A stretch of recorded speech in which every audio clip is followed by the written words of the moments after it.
Hello everyone, village daily blog with Lakshmi চ্যানেলে সবাইকে welcome. আজকে চলে এসেছি একটা খুব সহজে সাপটা রেসিপি নিয়ে, সেটা হচ্ছে চিকেন। আর আমরা তো জানিনি চিকেন মানে একটু মনের জন্য খাই খাই করে মনটা যেন। আর চিকেন ভাজার জন্য খুব সহজ চটপট রেসিপি, তাড়াতাড়ি শেয়ার করে নিই। আলুটাকে প্রথমে ভেজে নিয়েছি, তারপরে কড়াইয়ের মধ্যে তেল গরম করে দিয়ে দিয়েছি পেঁয়াজ, ধনিয়া পাতা, আর এর মধ্যে দিয়ে দেবো আদা, রসুন আর লঙ্কা গুঁড়ো, হলুদ গুঁড়ো আর লবণ একদম দিয়ে ভালো করে মিক্সড করে নিয়ে একদম মশলাটাকে কষিয়ে নেবো।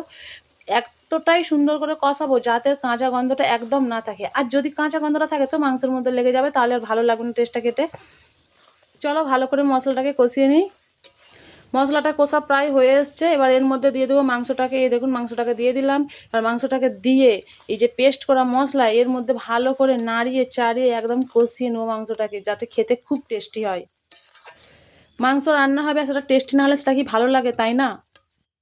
মাংসটাকে ভালো করে একদম কষিয়ে কষিয়ে যতক্ষণ না মাংসের মধ্যে দিয়ে তেল ছাড়ছে ততক্ষণ কষাতেই থাকবো। কষিয়ে কষিয়ে একদম ভালো করে নেড়ে চেড়ে নেবো। নেওয়া হয়ে গেছে, এবার এরপরে আমি একটু জল অ্যাড করে দেবো। আর দেখো বন্ধুরা কতটা সুন্দর কালার এসছে, তোমরা নিজেরা একটু দেখে নাও। কালার না ভালো হলে রান্না খেতে ভালো লাগে না, সে যে রান্নাই হোক না কেন। এবারে জল দিয়ে দিয়েছি, দিয়ে এবারে কিছুটাক্ষণ রেডি করব, যাতে একটু স্টিমে দিয়ে দেবো, তারপরে রেডি হয়ে যাবে চিকেন।